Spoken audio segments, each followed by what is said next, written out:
Hello and welcome along to the latest episode of the Samuel Luckhurst Show from the Manchester Evening News. My name is George Smith and joining me for this one is Samuel Luckhurst himself. Samuel, you're back from your holiday, all fresh and ready to go. How was your break, first of all? Yeah, everything went quickly. Nice to have a break.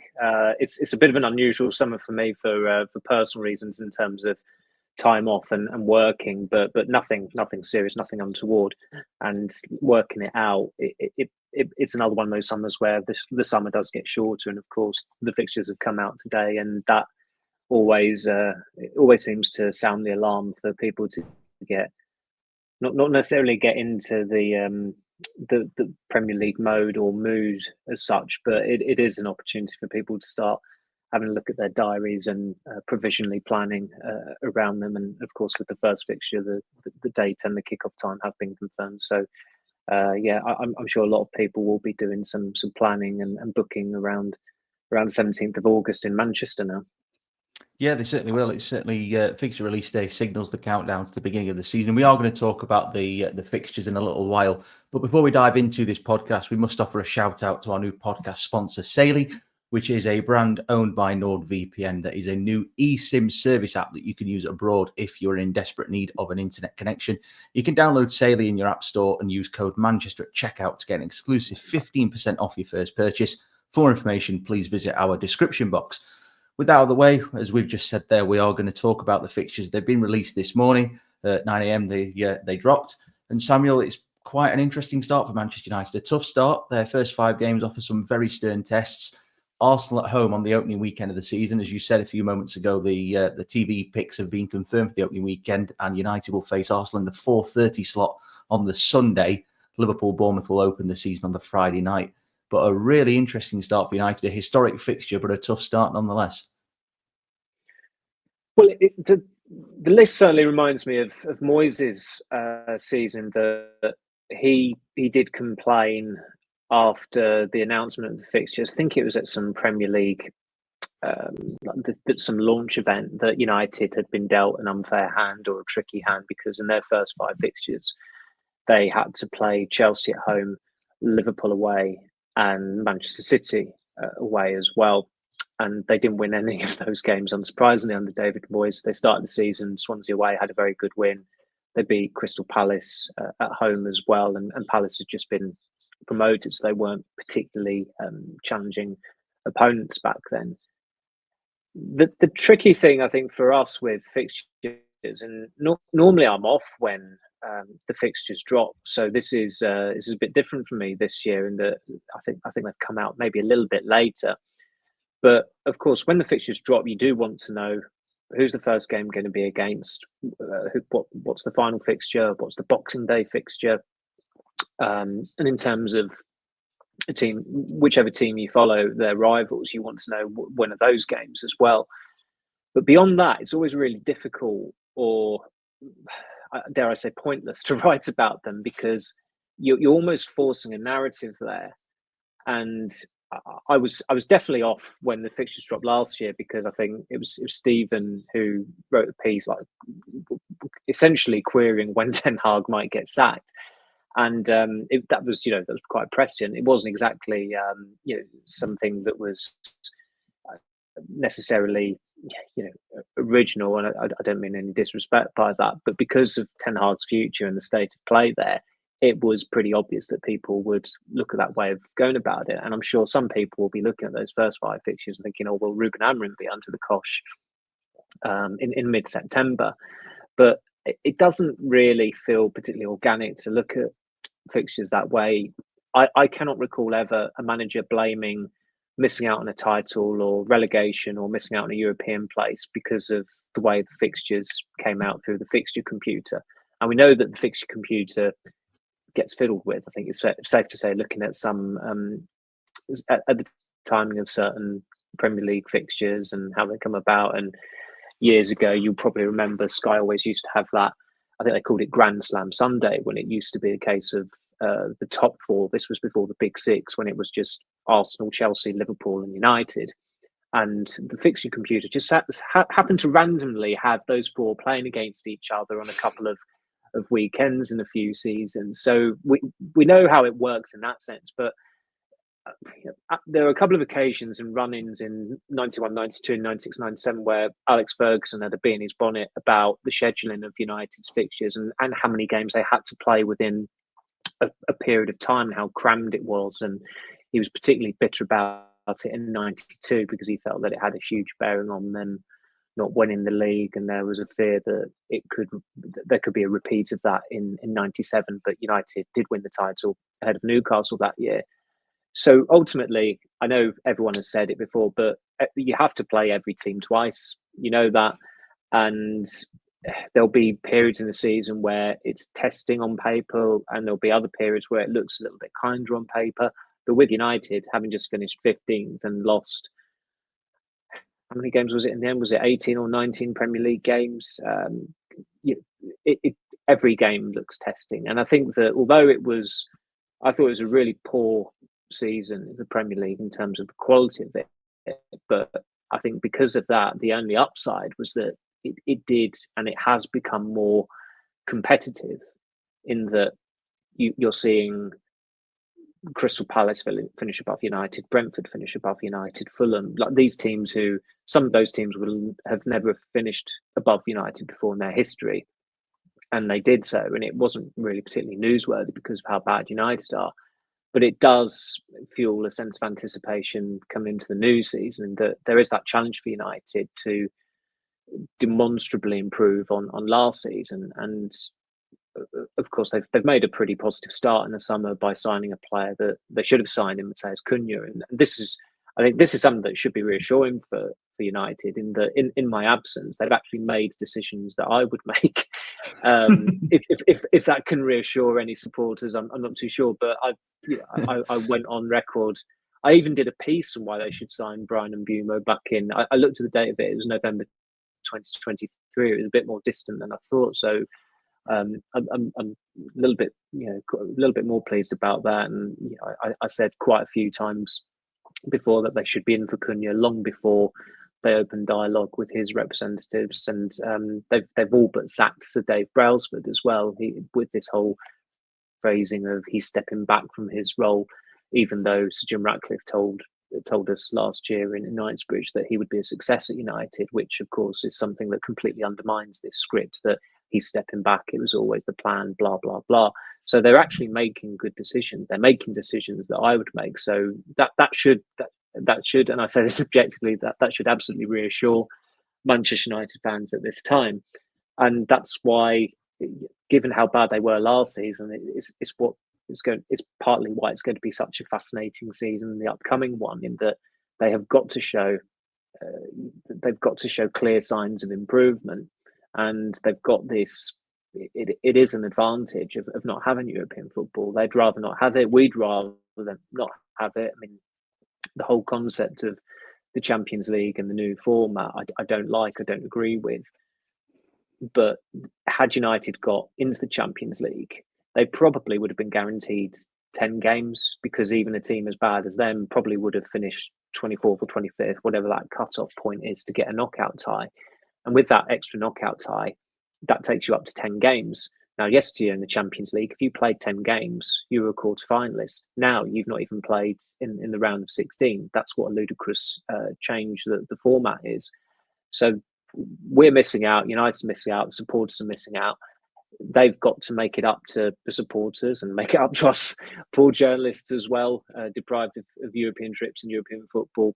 I jest, of course, to have a really good domestic season and hopefully not have as few games as 40. I mean, I'm quite looking forward to seeing what the second round of the League Cup offers in August as well. It's not exactly uncharted territory for United. They entered the competition at that stage in 2014, that infamous defeat to MK Dons. But the fact of the matter is, you look at the Premier League fixtures list, and you can tell just by the dates when the pesky September internationals intervene, because United only have 3 league fixtures before players go off to all corners of the globe to represent their national sides. But fortunately for us, we have got an extra game, which will be the second round of the League Cup. I'm not too sure quite what date it is. It might be sandwiched between the first and second league games in August, but there's going to be something quite curious about that, and hopefully United are sent to a ground that they've not been to before, or they come up against opponents they've not played in an awfully long time. Yeah, it certainly could be a glamour tie for some of the lower league clubs. Certainly, I think the second round of the League Cup is between the Fulham and Burnley games. I think it is, Samuel. I think the Right. 25th, 26th, something like that. But you mentioned there about the September international break after just 3 league games. But we've got a rather tasty fixture to build up to it during that. The first Manchester derby, 4 games into the season at the Etihad on the 13th of September. Probably will change, almost guaranteed will change. But it's the earliest Manchester derby there's been since the 2016-2017 season, when it was Mourinho versus Guardiola. So it could be quite an interesting game, that. And United obviously winning at the Etihad last season. We're going for another away day to remember. I think that was the fourth Premier League fixture of that season, if memory serves. I think United started with Bournemouth, Southampton, and Hull. I think they were their first 3 league fixtures that season, and there was a huge sense of anticipation building up to that derby, mainly because of the Mourinho Guardiola factor, and also we'd been deprived of a first Manchester derby on foreign soil because of that farce in Beijing when the 2 teams were due to play against each other, and the pitch was worse than anything I've seen at a local park in the UK. It was absolutely perverse that the ground staff allowed the Bird's Nest pitch to have fungi growing on it, which was literally the case. It was incredible how you see it sometimes on pre-season tours, the state of pitches, and they can look really bad. But on that occasion, it was so bad that the friendly was just completely cancelled, which the Chinese authorities weren't happy with. But it was their fault. And with this one, with the first derby next season, it's of course going to be a pretty early opportunity for Rayan Cherki to try and kill United, as he told colleagues in America last week, which I don't is such a memorable quote that it will certainly not be forgotten come the build up to that game.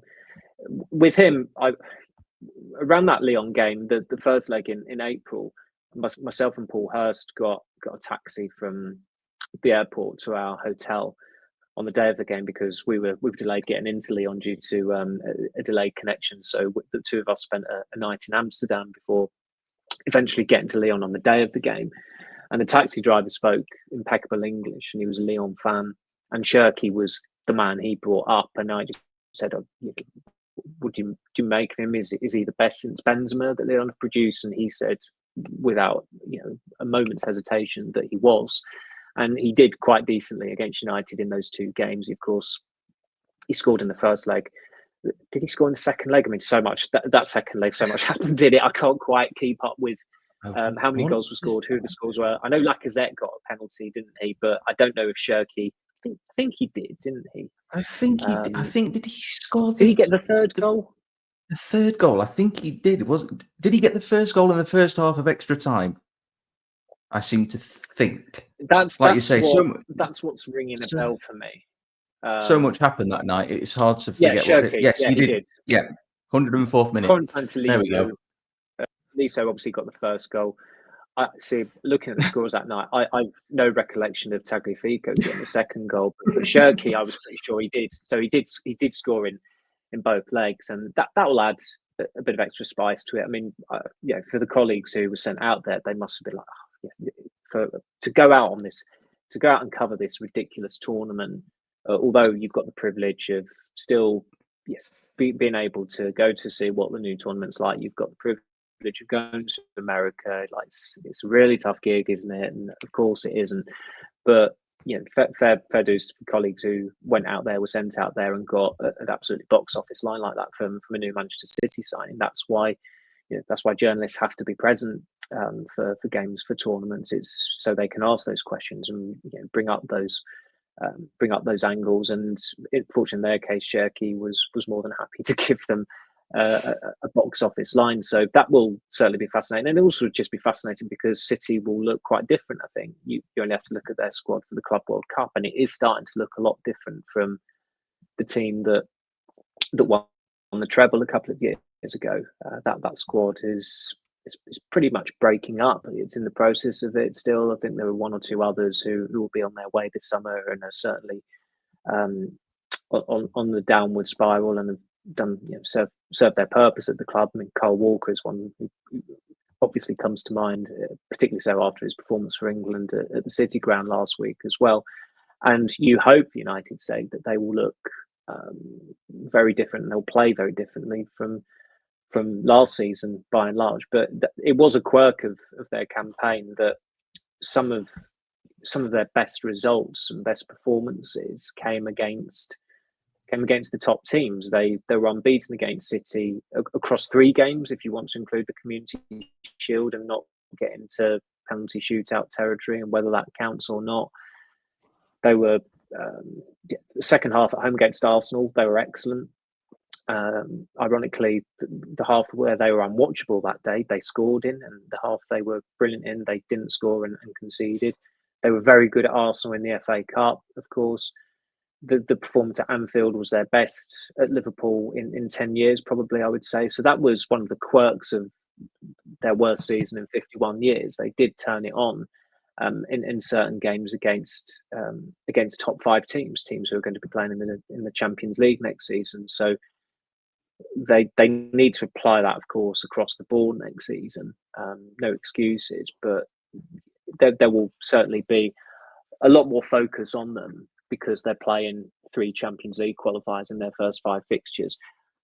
I would be amazed if it had any bearing or prompted any shift on Amorim's position. I don't see that happening unless, of course, United were to lose their first 5 games, and I hope for all our sake that obviously doesn't happen. I mean, next season, from our perspective, we want to, and the sports perspective, of course, want to enjoy watching United again, and it would be enjoyable.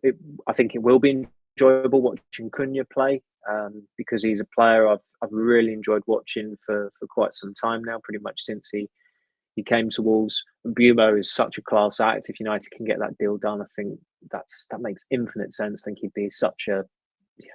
You can't say he's going to be an absolute success for United because look at the recent hit rate, but he's a player who absolutely would fit into that team and he would improve that team as Cunha would improve that team as well. And if they can get... They need to get that striker sorted, but it's going to be... I've used the word fascinating already, but how they handle this advantage, and there is extra pressure that comes with this advantage we're speaking of not having many midweek commitments whatsoever, apart from the odd Premier League fixture. There will obviously be the usual midweek rounds. I think there's one in December, there'll be another in January, and there'll be 1 or 2 others throughout the season. But United are going to be one of the freshest teams next season, or they should be one of the freshest teams next season. And we've seen in recent years how teams can make the most of not having European football and have really, really good or great, in the case of Leicester, win the title in 2016, and Chelsea win the title a year later. Great Premier League seasons. Yeah, I fully agree with that. I think it could be beneficial. Short-term pain for long-term gain, hopefully. And Ruben Amorim did hint about it towards the end of last season, didn't he? That it wouldn't be the be-all and end-all if they were to miss out in the Europa League final, which obviously they did. But before we move on, Sam, just sort of recap for people who may not have seen the fixtures. United's opening 5: Arsenal at home, Fulham away, Burnley at home, City away, and Chelsea at home. Actually only play 6 league games before the end of September, so those clear midweeks and everything already looking like it could be favourable. But moving on, Samuel, away from the fixtures, transfers, you've already mentioned there how pleased you are personally with the addition of Matheus Cunha. I know you've written about him quite a lot. You've talked about him on this podcast quite a lot. Bryan Mbeumo, you've mentioned him there as well. That came to light while you were off. United certainly trying for him. You did the line on Monday that United are still confident they'll get him despite the interest from Tottenham. Like yourself, I've written about him in the past saying that United should go for him. I think it'd be a fantastic signing. I really do. 20 Premier League goals this season. Very versatile, athletic, strong, quick, powerful. Ticks a variety of boxes for me. You couldn't have put it better in terms of summarising his profile. And the interesting thing that if they do sign him will be, of course, his position, because I mean, I completely understood where you come from last year, listening to your podcast when you're touting him as one of the 2 number 10s. I think he absolutely has to be the right winger, because those two wide men, who some still refer to them as fullbacks or wing backs, they're not. They have got to be wingers, because they've got to be servicing a striker. And you need quite attack-minded players there, or you certainly need a balance. And that balance was never going to happen with Mazraoui and Dalot. It got a little bit better with Dorgu and Dalot, and there was a period after the season restarted with the Forest game. And United's form, it didn't reflect with United's form, certainly domestically, but it felt like Dorgu and Dalot were starting to have a little bit of an impact on the team, and they were creating chances. The chances weren't always getting taken. More often than not, they were not going in, because look at United's goal scoring exploits last season. But there did seem to be some progress being made by the wide players then. And that stopped when Dalot got injured. And then Dorgu, during games, sometimes he was ending up on the right. I think there might have been the odd game towards the end of the season where he did start on the right, which, of course, was where he made his debut rather infamously. And Amorim came out with the White Scout quote. But going forward, they needed a right winger this summer. And I look at Mbeumo, and although he scored 20 goals last season, which was an absolutely superb tally, and I don't think you can say anything to diminish that at all, and I wouldn't want to. Where he would be going to United, if he was to go to United, fans can't expect him to get 20 goals. If he gets 20 goals, he's their best signing post Van Persie, bar Fernandes, because that would be an extraordinary tally for a player of that profile who's been playing for a club as progressive and as stable as Brentford for 6 years. If he was to score 20 goals for Manchester United, 20 league goals for Manchester United's debut season, it would defy all expectations. He will do well if he does go to United again. I have to say, add that in. He would do well to get 10 goals. United scored, 44 Premier League goals last season. If he was to contribute roughly a quarter of that tally, he will have done well, because the level of scrutiny he would be under at United compared to Brentford would be tenfold at the very least. So you've got, I think, for he's absolutely a signing who should come into the first team. And there's no reason why he couldn't switch with, say, Ahmad, who I think should be that number 10 for the time being. And they can switch during games, because Ahmad is quite diligent playing on the wing as well. And I certainly would have played him there in the Europa League final. But I also understood why Amorim wanted him as one of the 2 number 10s. He's always used the phrase closer to the goal with Ahmad. And you look at his season, and until he got injured, unfortunately, he was, I thought he was United's player of the year. So I completely understand that. And he has played more often as the number 10 than the winger for Amorim. And again, that's another reason why I would say put Mbeumo on the wing, because you need an upgrade on the wing. They need an upgrade as in one of the 2 number 10s positions. They've got that in Cunha, going off his form last season and the season before that with Wolves. I don't think you need a completely different front three when you've got Ahmad or Bruno Fernandes, and if Fernandes does stay as well, because we can't just completely discount him going. He's not going to Saudi Arabia, but whether a big European club comes in, if you'd understand it if it turned his head, and you'd understand if he wanted to go. But the way it's looking is that he will be at United next season, and if that's the case, he's got to be a midfielder, I think, which was something that Amorim was toying with, well, more than toying with, before the March internationals. It felt like Fernandes had been permanently reinvented as a midfielder, and then all of a sudden he went back to the number 10 for the run-in. And then as we got closer to the Europa League final, and Ugarte was performing poorly, Amorim, of course, brought Fernandes back into midfield. I think he needs to make a definitive decision on where to play Fernandes next season, and I think the best use of him would be in midfield, because they have got 2 quality starting number 10s in Cunha and Ahmad. Of course, they absolutely need a new striker, which is the priority. But as I wrote earlier in the week, United's priority target is often one of the last or the last through the door in the summer.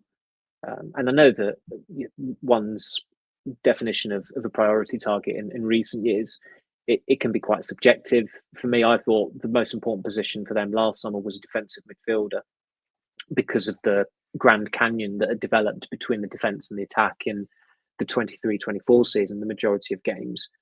And Ugarte didn't come in until deadline day in 2023. From as far as Erik ten Hag was concerned, the striker, and I agreed with him, the striker was the real key signing that summer.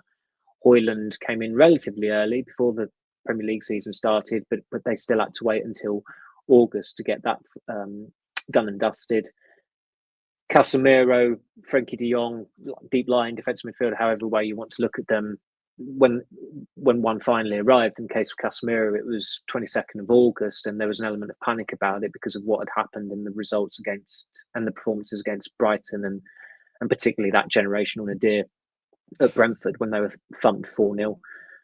I suppose in 2021, whether you consider centre back or a winger as the priority target, they came in early, Sancho and Varane, and I don't think that's a coincidence. I mean, Ole Gunnar Solskjaer was, and this, I suppose, he was probably the weakest manager of all the post-Ferguson managers, and that probably accounted why he had such enviable backing in the majority of his summers. And he got those two players in pretty early, and it would have been earlier with Varane had an issue not been flagged in his medical, which caused them to redraft the paperwork and make some adjustments, which in the end it meant that he got an unveiling pre-match against Leeds United with a packed house at Old Trafford for the first time in nearly 18 months due to the pandemic. So that just gives you a recent idea as to how long United have had to wait.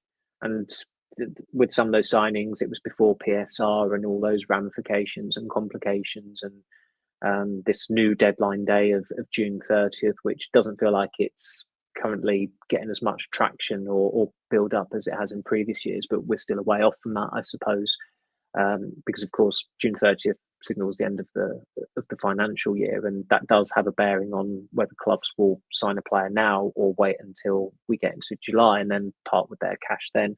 And of course, United are becoming more creative and more disciplined. You saw that with the deals they did last summer. They didn't spend more than £60 million as an overall fee for any of those signings, and it wasn't a coincidence that Omar Barada coming in as chief executive, having worked for several years at Manchester City, where for a long time they used to boast about not paying or very, very rarely paying more than £60 million for a player, which is still a discipline they do largely abide by. They've spent a lot of money this calendar year, but off the top of my head, I don't think the majority of those signings have been in excess of £60 million. Again, I'm not professing to know the figures off the top of my head, but that also comes into play because United are not going to want to be played like they have been in the past, whether it was parting with 60 million up front for Casemiro, 64 million up front for Højlund, the 81.3 million pounds that they are guaranteed to pay Ajax for Anthony. They can't do that, one, because they can't be as incompetent as that, and also they don't have the financial muscle to do that. It was so different in Ed Woodward's first, not his first summer, but certainly that second summer in 2014, where I think the way he operated with certain signings, he thought it was good that the players cost a lot of money. Luke Shaw, I think, was a record deal for a teenager when he signed in 2014. And Herrera had a release clause, but 29 million was still relatively steep for someone who was coming from Athletic Bilbao. Angel Di Maria was a British record transfer at that time. How many years? 2 years later, Paul Pogba was a world record transfer as well. I think Woodward actually relished that. He revelled in it, even though it didn't really, well, it very seldom brought United success. But they can't do that now, and nobody would endorse that kind of deal making either. No, it certainly seems a lot better on that front, and we have seen improvement, as you mentioned there, Samuel. Last summer, no fees exceeded the £60 million barrier. United have paid slightly above that for Matheus Cunha, but I think they can get away with that with the Premier League proven record that he has. It was a release clause, so it was a relatively easy deal to get done. And Mbeumo, it seems, is going to cost a fee in a similar region. We don't know specifically what it could be. United have had a package of 55 million turned down so far.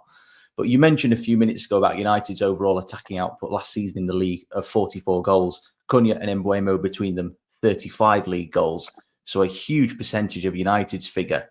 Both of them with proven Premier League records. For me, and I wrote about this while you were off, it feels like the type of signs that United have needed for quite a while. Premier League proven players that are ready to come in and hit the ground running.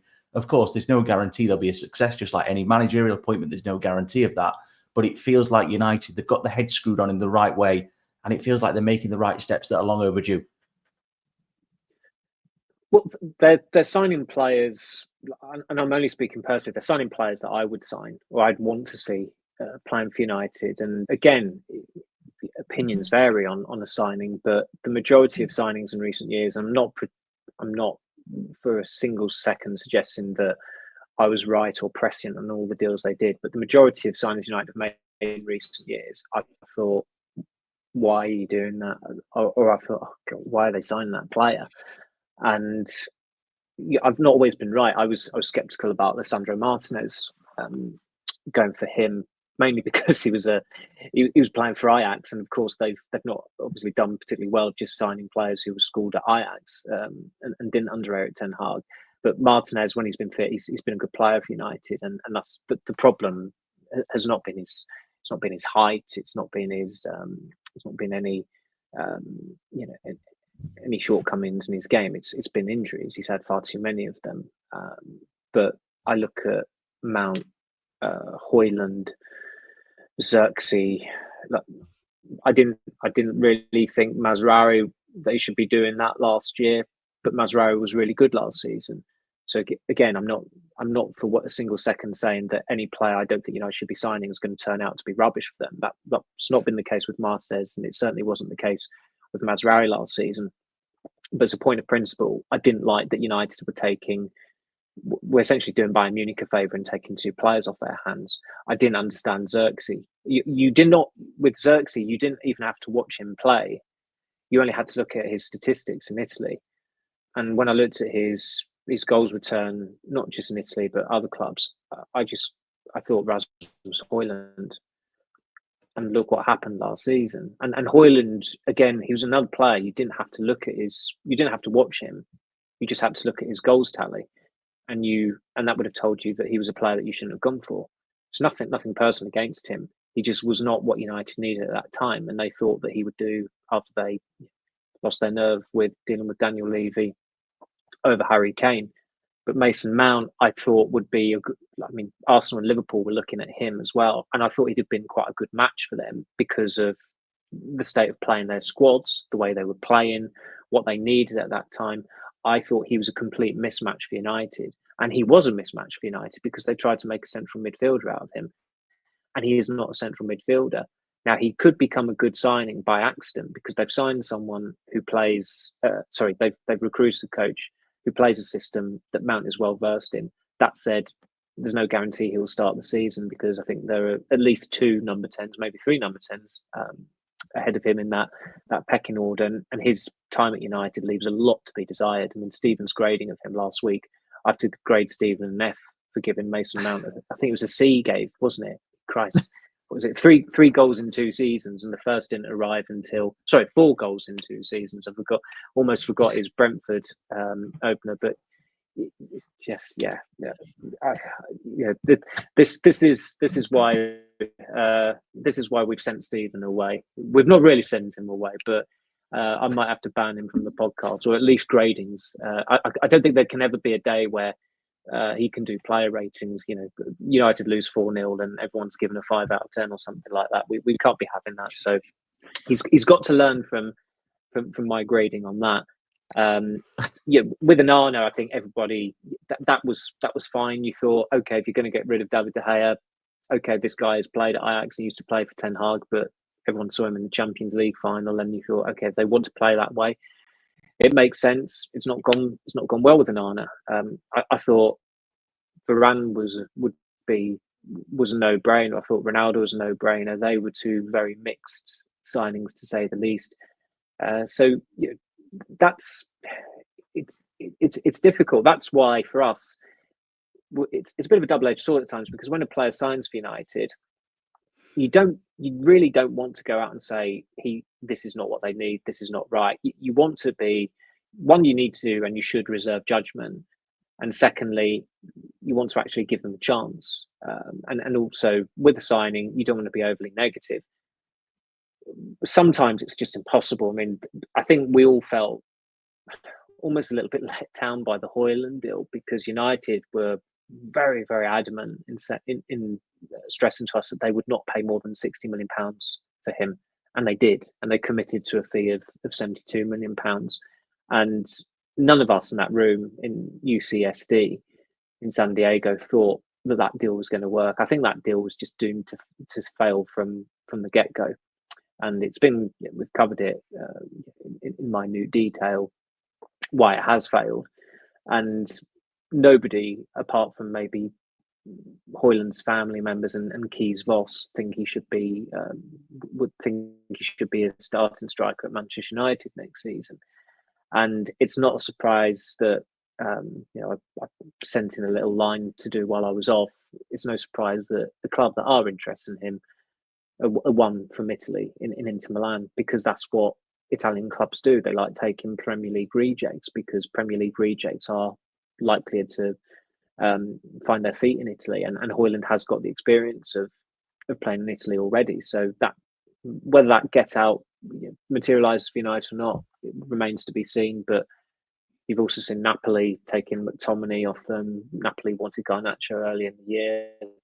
Italy it's still a league that is in decline, despite Inter getting to 2 Champions League finals in 3 years.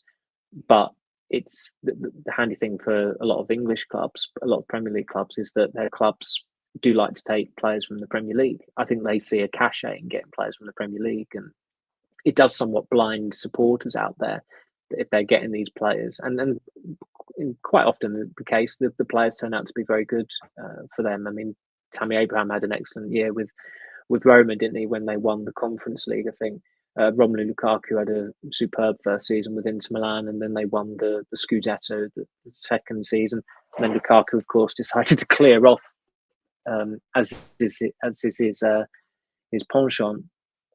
But United, what the thing that we're all wondering with United is who that striker is going to be, because they absolutely cannot start the season with one of Højlund or Xerxes up front. I'd rather they went with Fernandes up front and possibly trialled him as a false 9 in this 3-4-2-1 formation, which is not remotely ideal whatsoever, but they need a different option. And it might be a wait.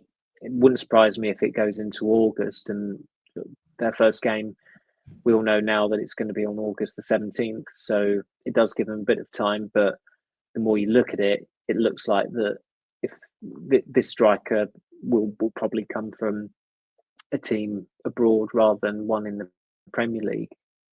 And you would really want them to get up to speed. In order for them to get up to speed as quickly as possible, you'd want to have them in for pre-season. And I think it's 4 weeks. I think it's 5 weeks tomorrow. Sorry, no, 5 weeks today. Beg pardon. I think that that United fly to Chicago for the pre-season tour. So that's how quickly that will come around as well. Yeah, I think the clock is definitely ticking on this striker search, and I did a piece while you were off, Samuel, looking at how it would be ideal if they could get a striker in for that tour. But at the moment, having missed out on Liam Delap, which was, again, like Matheus Cunha, would have been a relatively easy deal to get done with the release clause. There's no obvious answer to this search. Gyökeres's name's doing the rounds consistently. Victor Osimhen's, the same names keep cropping up, but none of them you would think are going to be an easy deal to get done. And I think similarly in the centre of midfield, which is another position they want to strengthen, there is no obvious answer. These two could drag on a while, I think. Certainly, when Delap made that choice, I got the message waiting for Amorim's press conference in Hong Kong, I think it was, and we put it on United then, and there was radio silence until we ran the stories and it was everywhere. And they were keen to stress, unsurprisingly, that they had a contingency plan if Delap had chosen to join Chelsea. And they were aware for quite some time that although Delap had discussions with 4 clubs, United, Chelsea, Everton, Newcastle, it was going to be them or Chelsea, unsurprisingly. So they were braced for it. And so I was told, I think I might have put it in a story in late April, early May, that people at United were quite wary that there were quite a lot of clubs interested in Delap. So I don't think they were ever, I don't think they would have had a spreadsheet, say, for the squad next season and had his name down as an absolute certainty to be in it, which was not the case, with Cunha. As soon as that stuff came out about Cunha and speaking to people around it who were well informed on it, it became quickly apparent that it would be a surprise if this deal does not happen. That was never the case with Delap. I wasn't surprised that he joined Chelsea. I wouldn't have been surprised had he chosen Chelsea 3 or 4 weeks before he made that choice either. So it is, of course, that is going to delay their wait for a striker. But as we've said before, I never thought Delap was the right choice. It doesn't matter how well he does in stadiums where there's one man and his dog in the United States during the Cash World Cup or anything. I don't think anybody will care about that. People online, there will be people online who care about it because that's how football's online community works, and it's not a world or a rabbit hole that I ever will dive down at any time soon. But I don't think United are going to be particularly fussed by it. But of course, the one downside is that it does delay that wait for a striker to come in. And any striker who has created a market for themselves this summer is going to want to be linked with United. And there are not many out there who you look at and you think he is proven or one that ticks every box. I would absolutely take Gyökeres over Delap any day of the week. But he doesn't tick every box because he's become a proven goal scorer in the Portuguese league, and the Premier League would be a big step up if he was to end up at United. But if United were to get him, which is very hypothetical because of interest in other clubs, and I think some of it has been overdone a little bit in recent days, just because of the state of play at Sporting and a bit of a dispute possibly materialising or developing between Gyökeres and the hierarchy there over the fee they want. I mean, I think after he scored 4 goals against City in October, there was chatter about him maybe being available for £63 million, and now it's being suggested that that's not the case. He has to command a higher fee, which you can completely understand. And Sporting do have a tendency to drive a hard bargain. They thought that they'd led United down the garden path and played them like other clubs have played them with the fee for Bruno Fernandes in 2020. It turns out that fee in the end was a knockdown fee that United paid. I think it was a maximum of £67 million, which was steep, but Fernandes showed very, very quickly that he was going to be worth that money. And it would be extremely different for a striker in that situation, because if you go a game without scoring, there's a little bit of pressure. You go 2 games without scoring, the pressure doubles. You go 3 games without scoring, it triples. That's the invidious position. That's the occupational hazard of being a Manchester United striker. But they have got to have a new striker in for the start of the season at the very least, for that first game against Arsenal. It's not always ideal if you've not got a striker in for pre-season, but it very rarely happens these days. I wouldn't be majorly concerned by that, but they've got to have them in for the first game. That would be a concern if United have still got Rasmus Højlund and Joshua Zirkzee as their 2 strikers, if you want to call them, looking at them last season for very different reasons. Neither of them really resembled number 9s. No, certainly not. And it is going to be an interesting tale, I think, throughout the summer to see where this striker search does end up. A lot of rumours going around at the moment, but nothing appears to be concrete. Certainly not what we've got anyway. But that does mark the end of this episode of the Samuel Luckhurst Show. Don't forget to subscribe to our YouTube channel or wherever you get your podcasts from. Also, make sure to leave a like and maybe a comment as well. Myself and Samuel will be back again for another episode on Friday, so make sure you're subscribed when that drops. And we'll catch you again soon for another episode of the Samuel Luckhurst Show.